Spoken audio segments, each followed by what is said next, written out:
Hello everybody, this is Reg from Micro Grinder coming to you with another 13L episode. This time I'm going to try and do it 3-tabling. It's a little bit difficult with the way my screen's set up for playing, for recording the video I mean. So it might be a bit messy and I might end up cutting one of the tables at some point if it does get a little bit too messy. But hopefully we'll get a little bit more action this way, a few more hands in, a few more points to discuss. And if we get in a spot where if it needs more discussion, I'll just sit out at all tables and make the points that I want to make.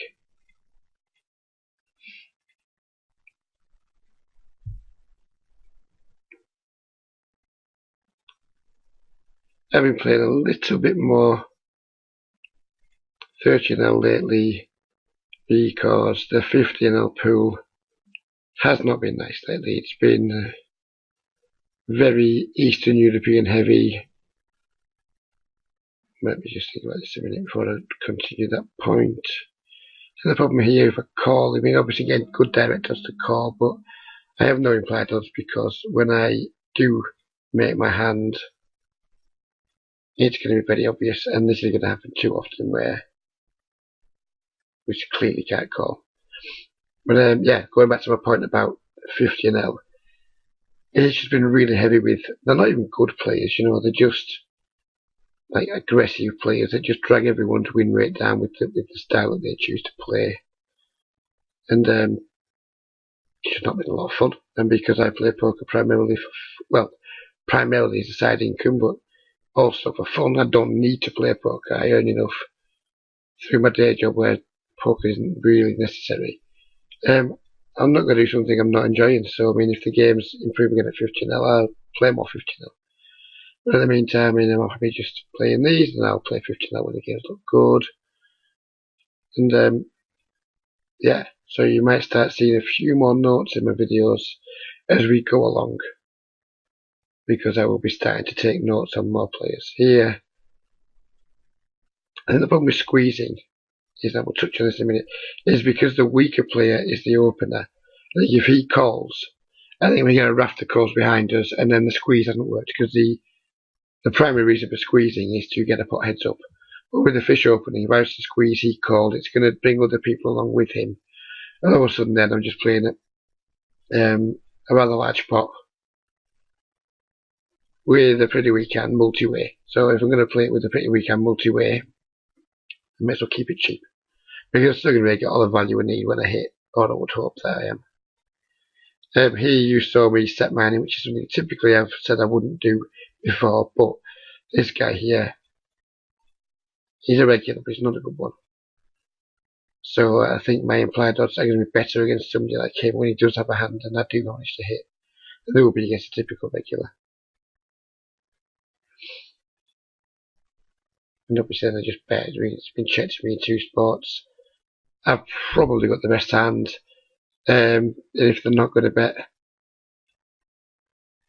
if they're not going to bluff, if the hands you've got they're choosing not to bluff with, there's not really that much point in me in letting them have free cards.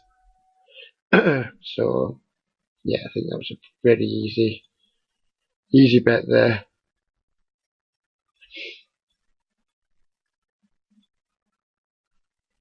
And you'll see that my opens from late position are, they used to be it used to be 3x, but I've started 2xing now from late position. I've started potting from under the gun, just having a little play around with it, just for why not, really, just see what happens.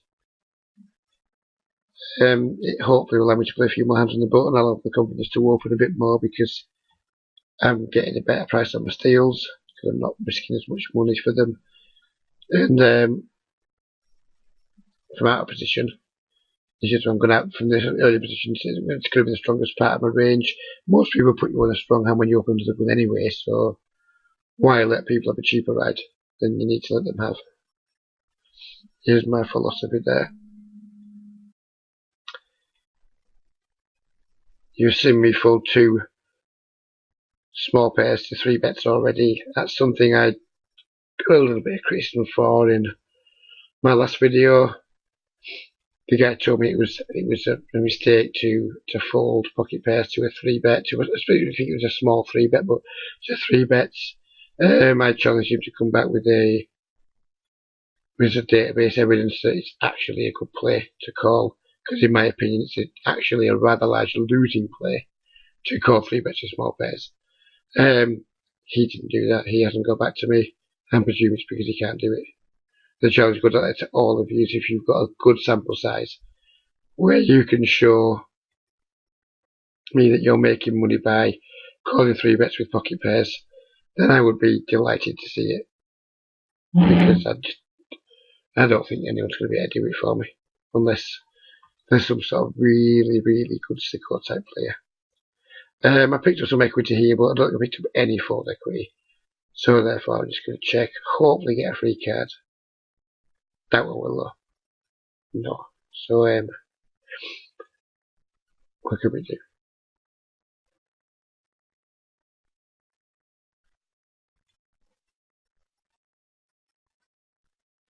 I have absolutely no idea about this guy.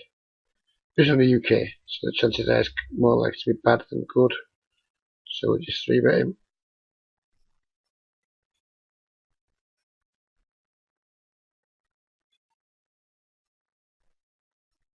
And the longer it takes the table to pop up, the more likely it is worked. And as I say that, it hasn't, so again, we just move on. I have no issue getting 4-betting spots like that. My hand wasn't that great. It's ahead of his opening range. I don't think it plays well enough as a flat, so kind of it's either just fold or 3-bet. I don't have much of an issue either way. Folding or 3-betting, I think calling wouldn't be good. You might have a different opinion on that. If you have, I'd like to hear it. I'd like to hear the case being made for defending King 7 off. I mean, interesting discussion. Here I'm just going to 3-bet because he's not playing a full stack, so there's a good chance he's not going to be good. And I don't particularly want to get squeezed. And I think that he can absolutely call with worse hands. Problem being that flop isn't going to be that scary to a lot of the worst hands that he's calling with. I am still going to bet though. Just because I'm repping the strong on pre-flop. And I have 2 overcards on the card. He's absolutely snap called me there. When someone checks and snap calls, I don't think it says too much for the range. So I think I'm going to go for it again. The fact he's putting Zs in is now making me not want to. Because that's typically the act of somebody who's trying to generate some action, and there we go, he's instantly potted it. His Z, that's absolutely costing money. I would have absolutely fired at least $5 or $6 on the turn there. He put the Zs in. I never really see people putting Zs in and then folding. It's something we don't see very often. Again, for the same reason as before. Well, not quite the same reason, because this guy is playing more than 100 blinds, but I don't particularly want to be squeezed. Again, I can be caught by a lot worse hands. Again, I've been 4-bet. Again, I'm just going to fold. And this session is a lot of fun up to now. We just seem to be getting raised and re-raised a lot, which is unfortunate, but I guess when you start 3-betting under the gun raises, it's kind of what you should expect to see. And this is the problem with having no reads on people in these games. For all I know, that guy could have been 8/6. I have no idea. I'm just these unknowns from the UK, so I'm presuming bad. Probably bad. Well, I don't think it's a bad presumption, but it may have been a bad presumption in that individual case. I'm not going to care too much. I mean, I'm making the videos and trying to put myself in sports, and try to create points for discussion, and clearly try to make money too. But yeah, I want to try and make interesting videos. I don't want to just be making videos where, like the first few videos, I thought they had some good content in, but with that said, I thought they were quite nitty. I don't care about being called a nit, but I do care about producing videos that people want to watch. So that means I have to be a little bit more aggressive. I don't know issue doing that. I hope you will appreciate it when I end up living in a gutter somewhere.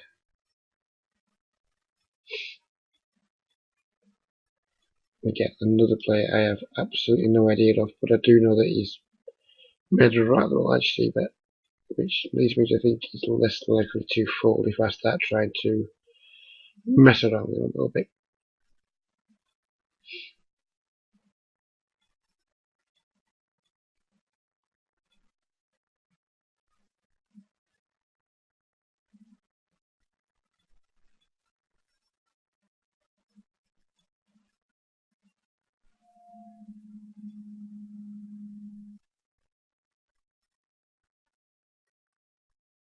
I missed a c-bet there because I was too busy being offended by this guy's screen name. Now I'm just going to fold, but I would have c-bet that normally. I was too busy deciding whether to comment on the username of somebody who's got the name Negro. Try the username. He's a bad aggressive player, this guy. I'm not going to c-bet him. Versus blind is going to give me too much of a hard time too often. He's clearly just quite an unpleasant, obnoxious man in general, because what right-minded person really has a racist screen name? So we're just going to stay out his way and just hopefully take his money later, because he probably deserves it for being a bit of a bigot. Sorry, Negro, if you're watching this, but when you have a screen name like that, I'm going to have a real hard time respecting you.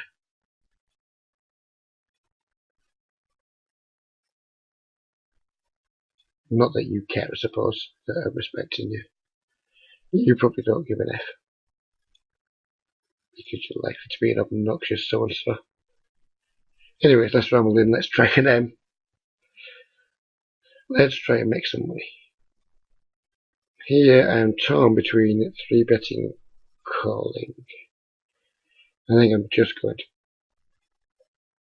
call. He's c-bet. We flopped a set, which is nice. I think people just don't fold as much blind v blind. I want to make this a reasonable size because there are a lot of draws he can have. He's called. I think his range of calling there is going to be pretty much Jack X or better. The 5 is a card that I wouldn't typically bluff on because I wouldn't expect to get calls if I was bluffing the flop. So if I wouldn't bluff it, surely it means it's a good time to value bet. But unfortunately he folds.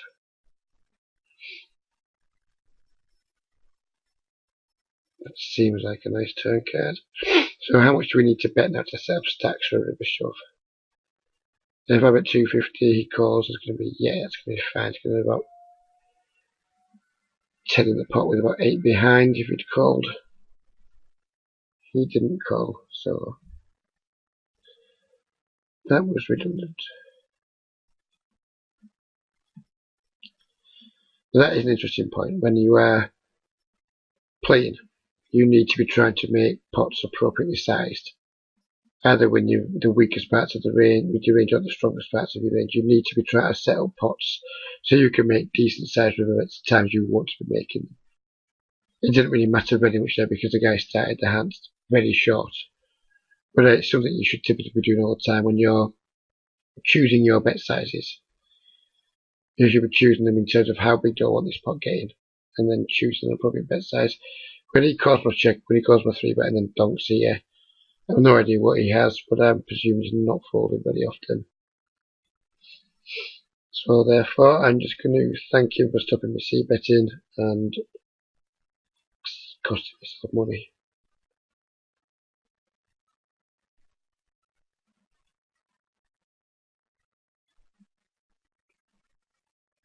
Here again, now I'm looking at his stack size because straight away I'm thinking, how big do I want this pot getting?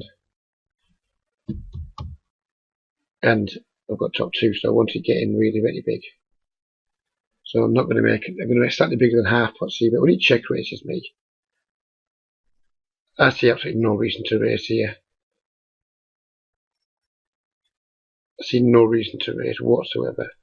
I mean, if he is bluffing, I want to keep him in. If he's got a value hand, he's going to do this anyway.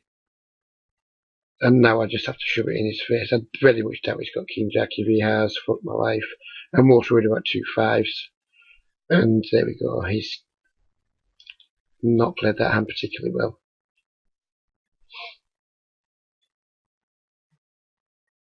I mean, do you think about it from his perspective? I mean, he doesn't know me from Adam. Like, I don't know him, so he doesn't know me, unless he's watching my videos, which seems unlikely if he's playing like that. Well, he's there. He's raising, presumably for value with his ace. But he's got, like, especially with the 10 comers. I mean, unless he's putting me on a hand like ace 9 or ace 8 from under the gun, what is he actually getting value from with his top pair jack kicker? And that's kind of it. When you're making bets and raises post flop, it's not enough just to think I've got the best hand, which is clearly what he's thought. I've got the best hand, so I'm going to raise. Because there's not a lot of value in raising if you're never going to get caught by a worse hand. And when he check raises like that and bombs the turn, I mean, it's almost like he's bluffing. I'm presuming he wasn't bluffing.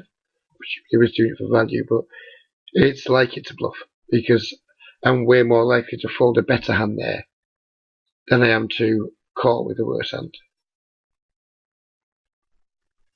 If I had ace king there, for example, I don't think I would fold because the guy was up full stacked and he could be doing stuff like that too often. But I may fold ace king because it works slightly as a bluff. But I don't believe that he was bluffing. For a second, I don't believe he's bluffing. I believe he's just. I'm not going to call it value betting because he doesn't get value. He was betting just because he thought he had the best hand. And as we just discussed, just knowing you've got the best hand or thinking you've got the best hand isn't enough of a reason to make a race.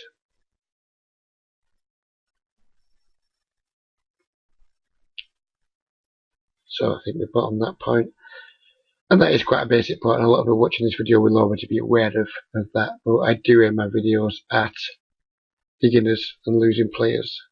So I will go out of my way to explain what to a lot of people will be quite basic concepts. The people I work with who come to me with good stats, they'll be like, I don't know, 19, 16 with a 4-5% 3-bet, something solid. And then you'll talk to them about post flop and they have plenty of epiphanies on what should really be quite basic conceptual stuff. So maybe you're one of them people, maybe not, who knows. If I would imagine if you're a 25 and I'll play with a 1 or 2 big blind 100 win rate, you may well definitely be one of those players. I'm going to 3-bet this guy again. He is the guy who called a 3-bet and dunked into me last time, so I'm presuming he's not a good player, so I'm going to 3-bet for value. Decided to find default this time, which is fine. Very happy with that. It's a decent result. We may just take King Jack off.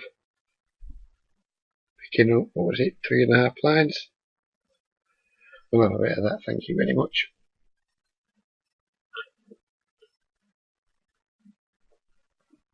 Excuse my slurping. I have been suffering a little bit with a bit of man flu. So I am topping my fluids up a little bit.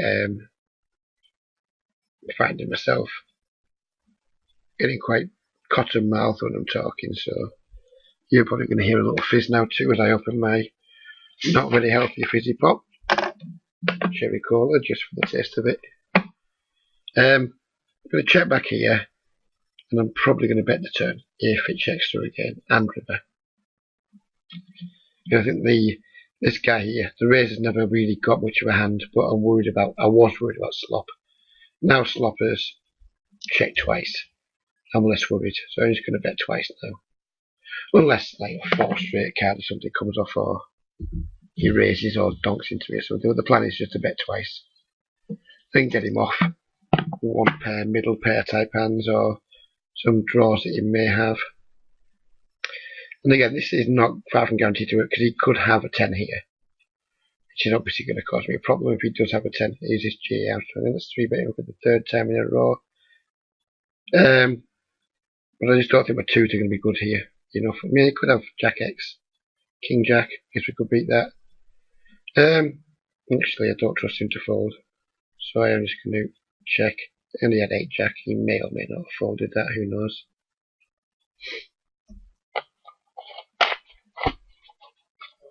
Perhaps I should have bet there. I should have stuck to the plan, possibly. Yeah, I think in hindsight, I regret not betting now. I kind of just had this last minute thought that he probably has to turn and he's not folding.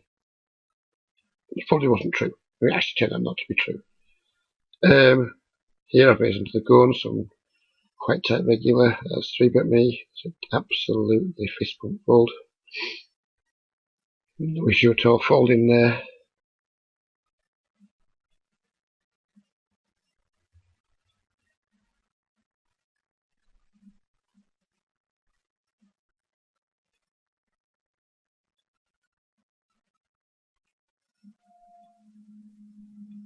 I don't care that he's only made 78, I'm still going to make it 9 blinds. I don't believe the extra little blind or so is going to make a huge difference to his range. Sorry, these two players, if you're not watching, but if you've got that tag, there's probably a good reason for it. So now, here, I have 2 options here, because he's clearly just isolating a weak play. Now do I call? If I had queens or something here, I would call, because I would rather keep the fish in. But because he's only limped, and because if I call, he's likely to call, and then there's going to be a good chance of overcards coming. They're making me just having no choice but check fold. I think I prefer to 3-bet, and now clearly just can't be happy that the Jack's in. Jack's come down. But we just have one option, that's just to shove our stack in. If he's got a Jack, good luck to him, which he does have, which is obviously unfortunate for us. But I don't think there's any other play there.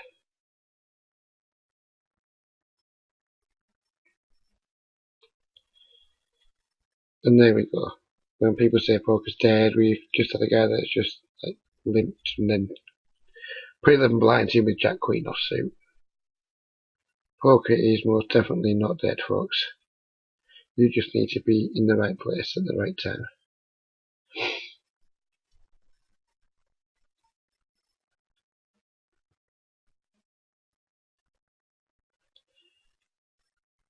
It looks like I've been 3-bet again on the left table.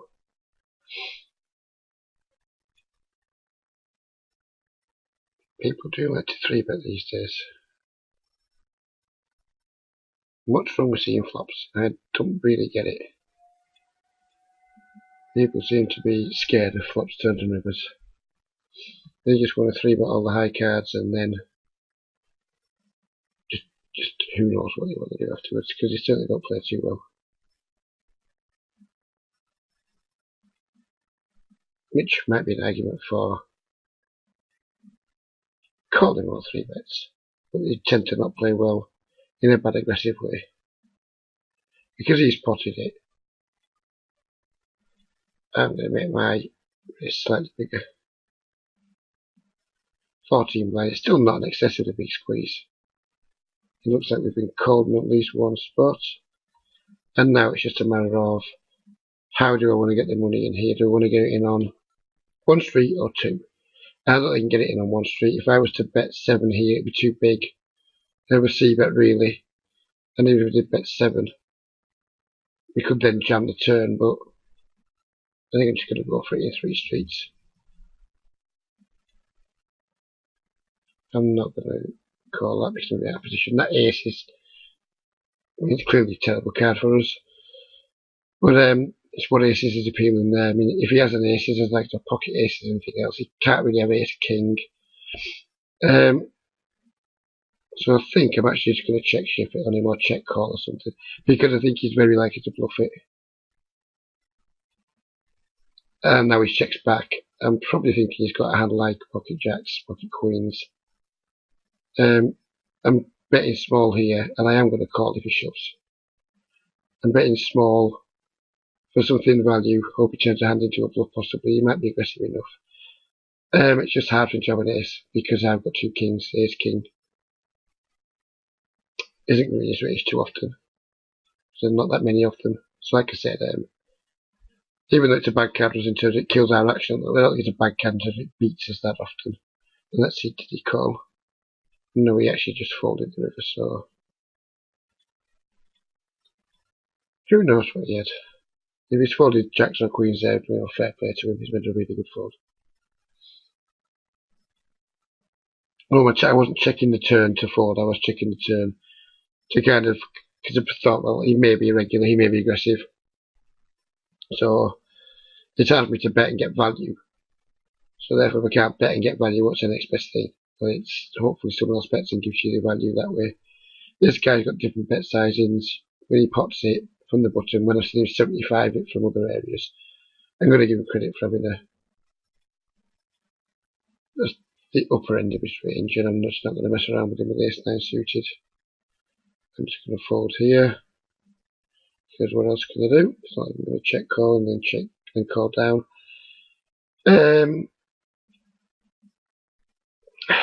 It's close between calling and raising.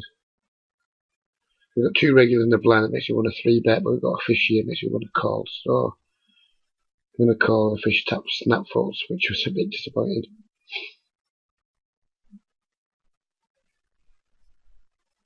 Well, who knows, we might get rewarded by flopping a set. And we have been squeezed by Oleg.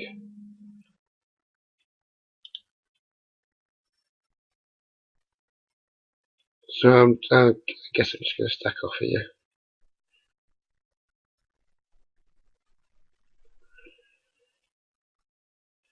And if he's got what he's repping, then fair play to him. He's going to win $40.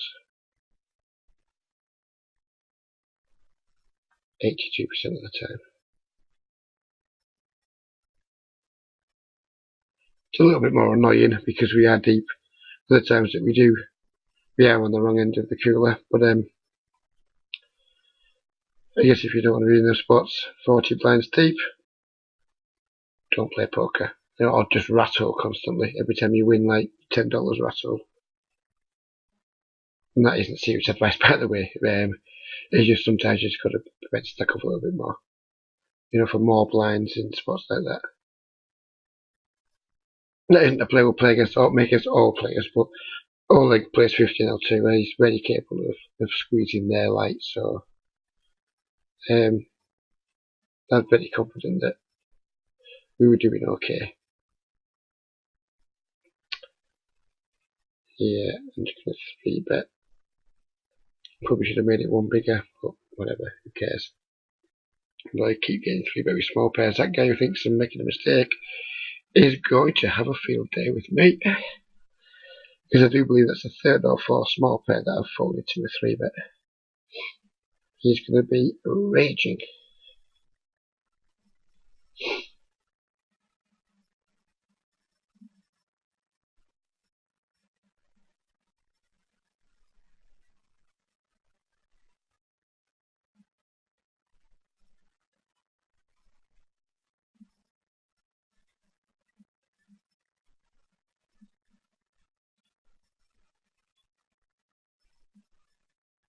I do wish ATT hadn't made it possible to 3-table these games, by the way. I'm not sure how long it's been now that you've been able to do it, but there's definitely been a noticeable shift in the game quality. The average pots used to be always around 16 to 18 blinds. The place where flop was always in the 20s when it was 2-tabling. Now it's 3-tabling. Oftentimes the average pots 10 to 13 blinds, and oftentimes it's just 16-17% of players to flop. I know they're mimicking Stars Zoom games with the actual format of the game, but it's actually quite disappointing that they're now actually mimicking Stars in terms of the actual quality of the product they're putting out. If there was an alternative to 888 right now, I would probably be looking at it. Because, yeah, these kids are still well beatable. But I just don't enjoy poker very much when people are just constantly 3-betting each other's face off. And everybody wants to be the superhero, the super lag, and do this and do that. Oh, it's, we need to be 3-betting X%, we need to be doing this and that and doing that. But that's as far as it goes. It doesn't go past post flop. So it doesn't go past pre-flop. You just want to constantly do it. You just want to see the 2 high cards and think, well, I'm ahead of his range. So therefore, I have a profitable 3-bet. Yeah, you probably do. But you may have a more profitable call. Who knows? All we're doing by 3-betting as much as we are is we're forcing people to play better against us most of the time because people aren't dummies anymore. People know how to handle 3-bets, and the best way to handle 3-bets usually is 4-bet. And so if you've got a semi-strong hand and all you're ever doing is forcing people to throw away all the stuff that you're doing well against and just play with like stronger range against you, are you really getting what you think you're getting from it? Is the money you're gaining from folds more than the money you would make by allowing weak hands to stay in the pot? I don't think it is. Judging by the win rates of people that I see, where my win rate's probably one of the biggest in the games, I believe my style is better than theirs. But whenever I vocalise it, whenever I talk about it, either on text or in videos, I get a bunch of people saying, what an idiot you are, you're an idiot, you're an idiot, you haven't a clue, you know what you're talking about. And this is coming from people who probably don't have a 8, 9, 10 big blind win rate over 1 million hands. And I'm not blowing my own trumpet, they're genuinely not. But it does make me a little bit inclined to laugh when I have people who don't have results as good as me or as long a period as me, telling me that what I've done for all these years is just wrong and I've been on a heater, and it just isn't wrong. 3-betting too much at the micro stakes, in my opinion, is a mistake. But yeah, tons of people seem to do it, so whatever. What can I do?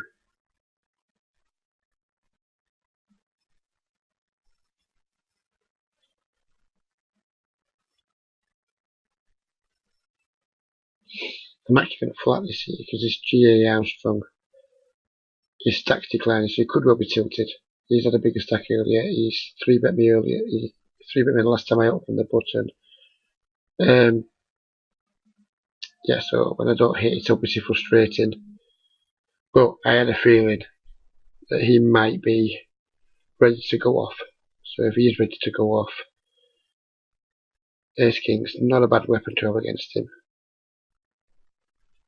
This Oleg here, he might be pissed off with me because I back raised him earlier, so hopefully he might do something crazy. He didn't. I'm just going to check down here. I don't expect to have the winner. I don't expect to get any folds by the river. If I was going to bet, I probably should have bet the turn, but I didn't really like the spot very much, and I've won anyway, so go me.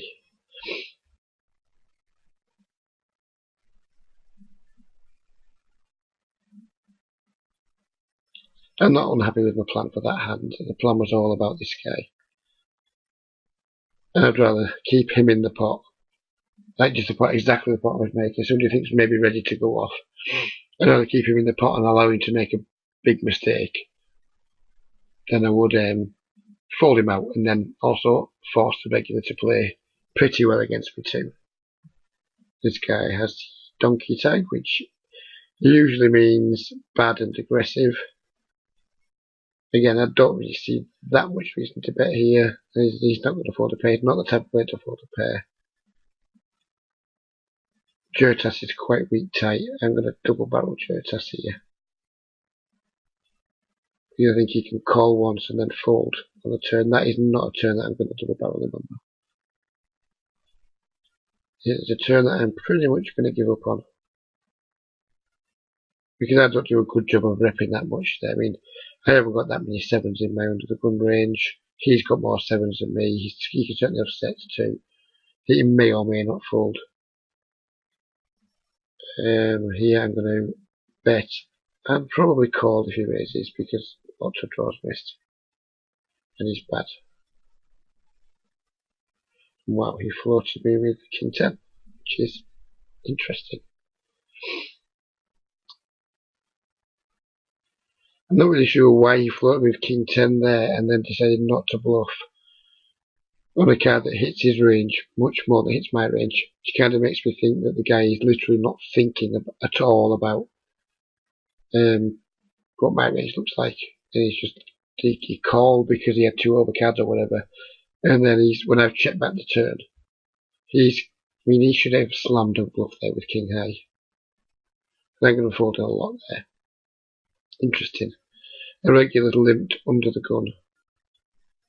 I'm going to over limp. If it was a fish, it's a super easy isolation raise, but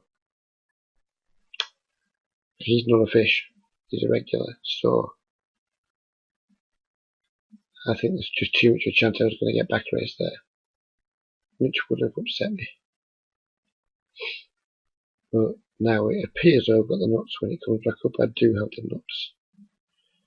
I'm going to bet here for value from flush draws and obviously ace highs. Sorry, trip aces. And hope the table pops up again. And I haven't got 2 different cards, which I have, which is unfortunate, but what are you going to do?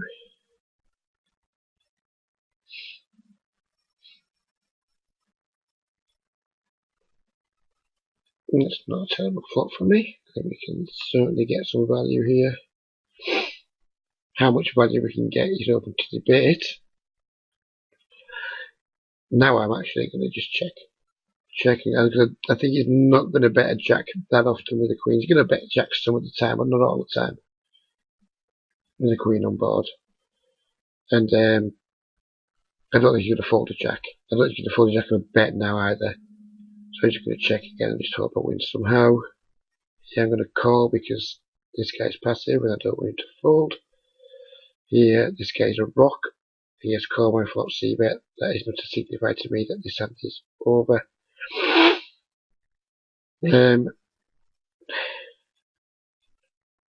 Kind of tempted to check raise bluff here. Here I'm just value betting because I think I've got the best hand. I'm tempted to bluff in this spot because I block a lot of straights.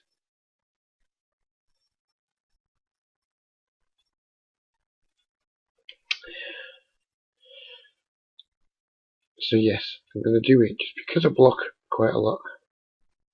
And he can have some jack X that may fold.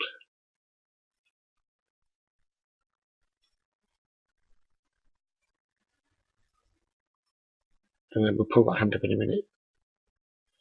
If I suspect I'm not going to get jammed on, she's either going to have called me on one or the bluff's going to have worked. This is what I was slightly worried about when I was doing a 3-table video, but I had action on other tables.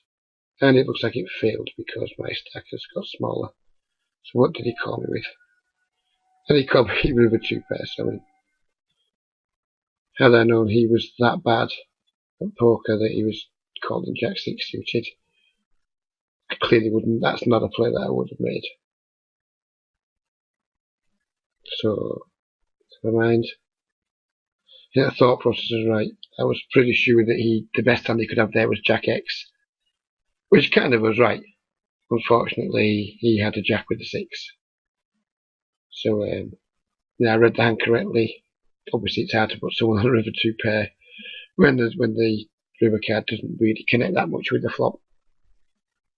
I'm obviously disappointed with the outcome, but I'm not disappointed with the way I played the hand and with my thought process.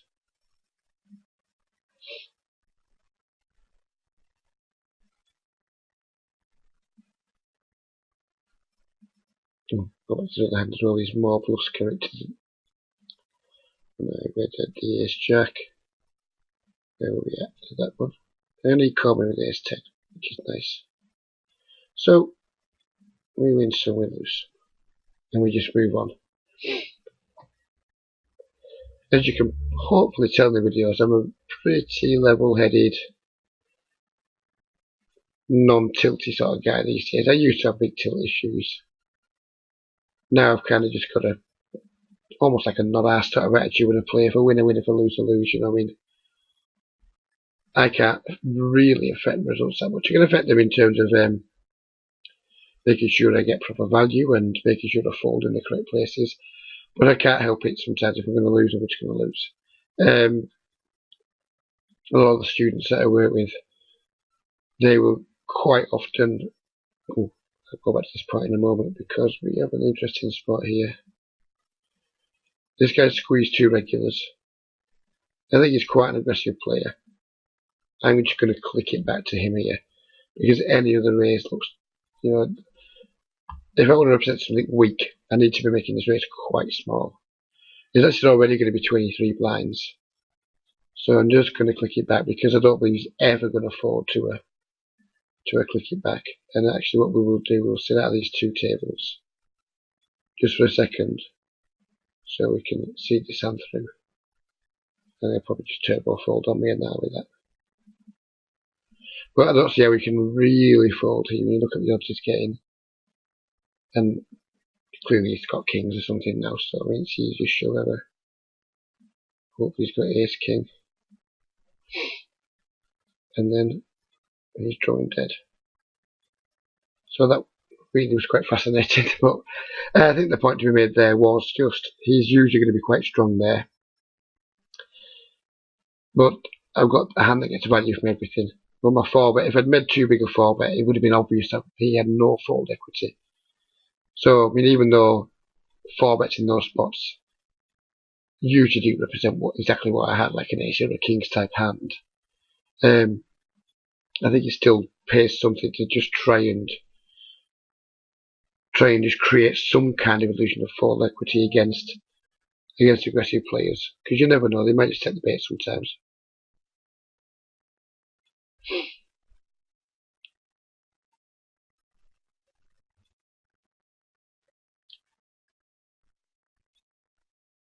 I mean, there's also a thought process there that if we click it back there with aces, we can click it back there as a bluff too. It's not something I necessarily agree with, to be completely honest with you, because I don't believe anyone ever folds in those spots. So if no one's ever going to fold, they're at least going to call. How can it ever really work as a bluff? I mean, I haven't done the maths on it. I don't know how many folds you need to get me just click it back there. I guess I'm risking another 3 to win, whatever it was. I can't do it off the top of my head. But I'm guessing we're going to have to get folds probably around 25% of the time. Maybe more, I'm not sure. And I just don't think we do, to be honest with you. If we do, it's a pretty good move. And if it was profitable, why wouldn't everyone do it all the time? Well, obviously because it would become unprofitable, but yeah. I think it's a nice thing to have in your arsenal, but I'd rather just do it with strong hands because I don't believe anyone will ever adjust. Oh, he min 3-bet aces, he min 4-bet aces, because I'm not always going to min 4-bet aces. I only min 4-bet because his squeeze was 13 blinds.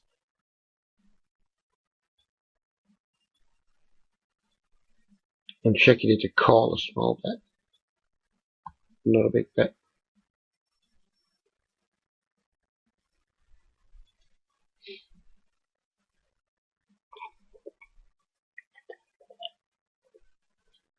Once again, sorry for the slurping and the burping, but I cannot get enough of that cherry cola.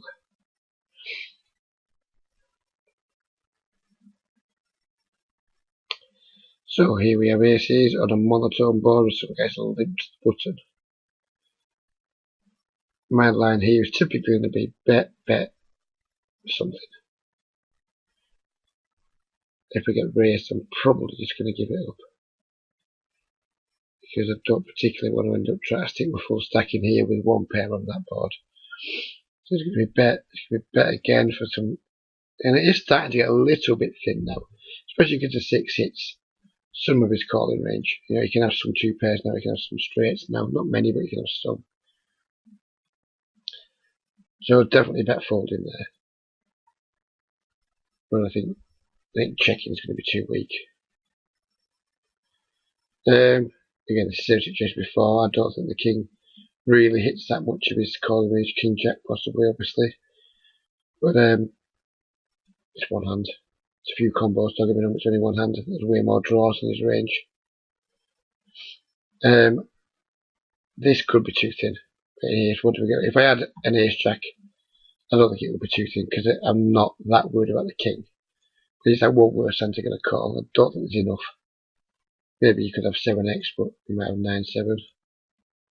And he just had a hand he could never call with, so yeah, I'm happy with my check back there.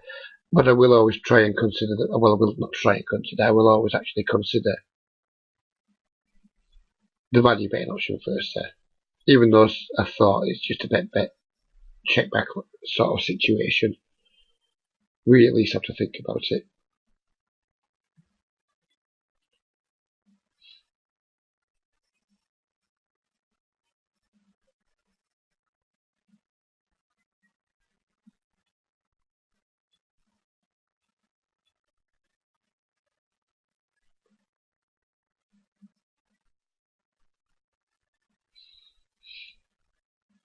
Well, that's quite frustrating start to the video.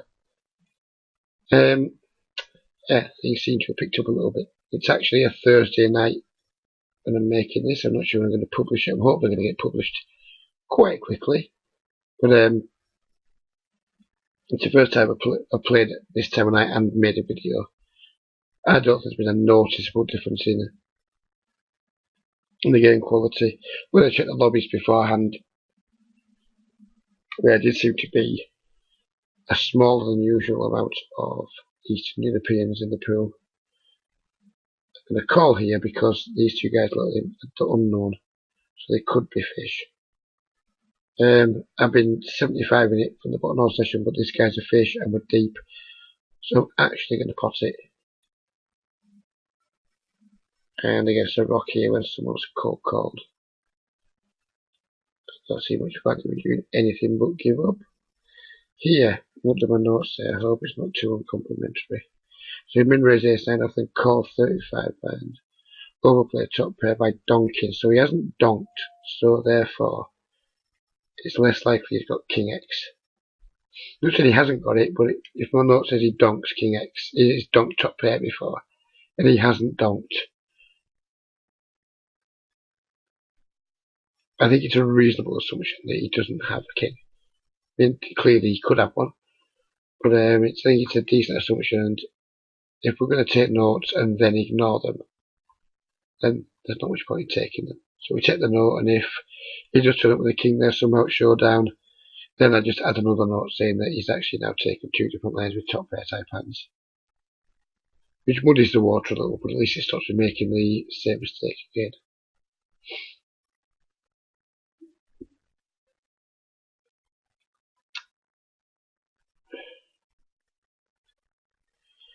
It's not a spot I really like to squeeze very much because I just think we get a ton of folds when we're squeezing against under the gun. But yeah, I think we're just going to get two folds. But what I don't want to do there is introduce other people, or sorry, induce other people into calling. You all of a sudden are going to have aces, possibly four ways in quite a small pot. And that's probably the not best way to get them correct. So yeah, when I wasn't in love with squeezing there. And had he potted it, I probably wouldn't have. But it's just there wasn't enough money in the pot. And it was going to be very, very cheap for the blinds to come along. They were going to be getting such good direct odds. So I kind of felt obliged that I had to.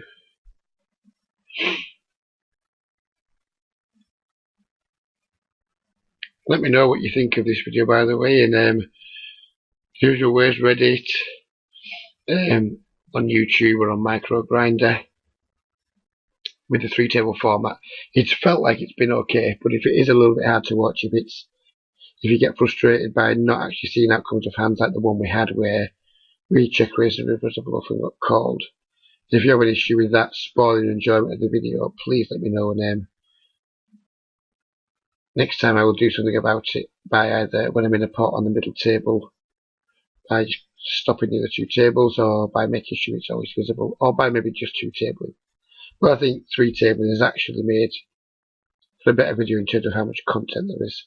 Here I'm going to bet quite big and fold to a raise because I'm not sure how to get value from worse hands, because I can't really get much value on the river. So it's a quite easy bet, and it's going to be a very easy if he raises. See if we can get the hand up. Yeah, I mean, his raise is not good here. Check raising turns. It's a really sweet thing to use a bluff, because this happens too often. People fold. If you're check raising turns for value with any kind of frequency, stop doing it, because you'll just be getting way too many folds. He'd be better there just donking the turn if he wants to try and get value. I mean, he could have semi-bluffed me there, who knows. But when I just got top pair 10 kicker on that kind of board, facing that sort of action, I'm not going to cry about it.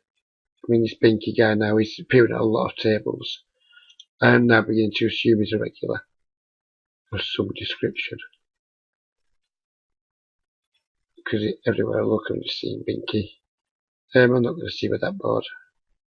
He's already he thinks he's caught me bluffing once already recently when his check raise and the tone worked.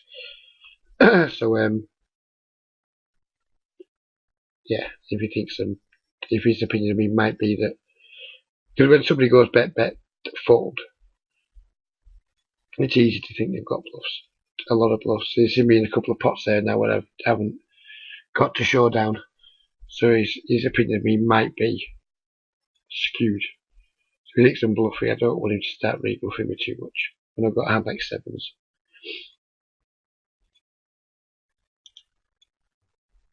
$2014, oh, what a huge sample. How often is a 2014 bluffing here under the gun versus, sorry, cut off versus under the gun?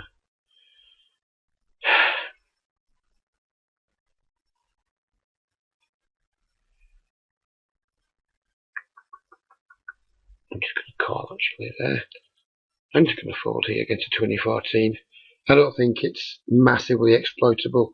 If he was tighter, without question, I think it would be a, so if he's looser, but more laggy, beyond question, it would be a call or a 4-bet. But the guy's 2014 on a big sample, I have to be relying on that. And I just don't think 20, I mean, of course he can have some bluffs. I'm not saying he's never bluffing there. He can absolutely have some bluffs. But it's just not a spot that I want to be in, really. So yeah, I mean, I put 3 blinds with 2 jacks. And I folded what might be the best hand. So what, you know, that is one that if people get this far into the video and they want to needle me, that could be a good example. That could be a good reason to needle me. Here now, I now have the choice of betting for value, bluff catching. I've got a spot over here against Binky too.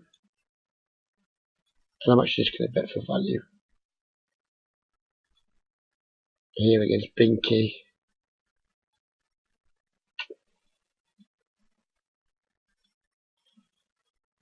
Again, is it a squeeze spot? Is it middle position, cut off button? I just don't believe people are squeezing in these games enough and bluffing enough to really get that involved with jacks there. And again, that could be a situation where I absolutely set myself up to get criticised by people. And that's fine. If you want to criticise me for that, if you want to make a reasonable debate about it without calling me names, without, you know, just being disrespectful, if you can give me reasons why that's potential, mathematical reasons why that's bad, and I'm more than happy to have the debate with you, and I'm more than happy to be convinced that it's actually the right thing to do is to do something else. I'm not saying I'm right there. I'm saying in these games where people typically aren't getting out of line, that just taking a pragmatic view with jacks pre-flop is never a terrible thing. So yeah, please feel free to comment in a, I'll say now here, in a constructive and polite manner, please. I don't mind being told I'm rubbish, but just give me a kiss first. Here, I feel like I'm paying him off. What can I do? He's betting so small. I mean, the guy's min 3-bet me pre-flop, and he's gone small. I mean, I'm never going to call that in a million years. He's probably just got aces full. So, whatever. We move on. Right, there's about 5 more minutes to go. I'm going to save my little speech till the end this time.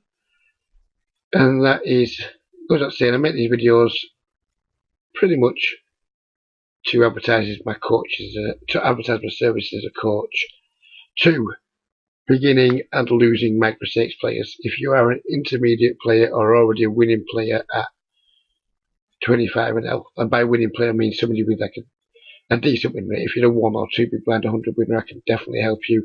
But if you're beating 25 and L for 5 or 6 big blinds 100, you probably don't need coaching anyway. You certainly don't need it from me.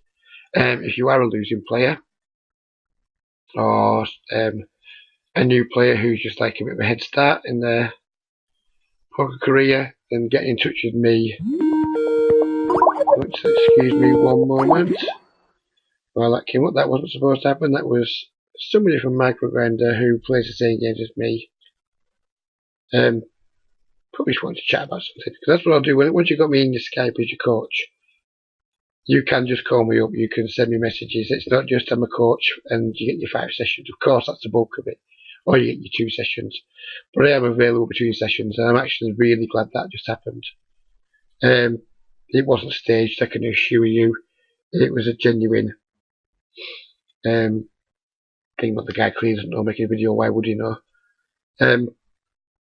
Yeah, so that's what you get. If you do have me as a coach, you haven't just got me for 1 session, 2 sessions, 5 sessions. I'm there between sessions. I'm in Skype a lot. I'm always available. I'm always happy to chew the fat. I love talking about poker. So please do, if you do feel like your game could do with a shot in the arm, if you feel like you could do with somebody looking you over, making sure you're not doing too many things wrong, please just do hit me up. I don't bite. I hopefully have a decent enough personality with you where you can feel like I'm not just a poker coach, but actually somebody who you can consider to be a friend. Is a bit strong. I mean, it's the internet. We're not friends, are we? But, you know, like a decent acquaintance. Yeah, I'm not bothered trying to bluff at all. The guy snap caught me. He's not going to fold much stuff. He can just semi-bluff me easily. It's ace king now, said and done. It's just ace high. I'm not that bothered if I let him get there with a 3 or a 6 or something, because it's just ace high. So yeah, with that said, we're probably going to call it a day. We'll play around to our blinds on all tables, and then we shall absolutely call it a day. It's been a good session. I've enjoyed it.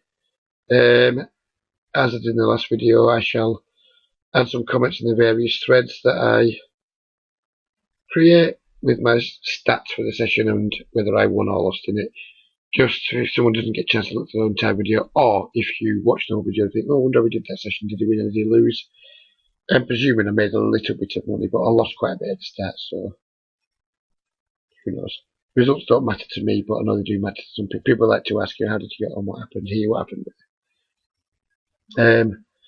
I'm just going to 1-barrel this. So with me 1-barreling it, I'm just going to put big on it.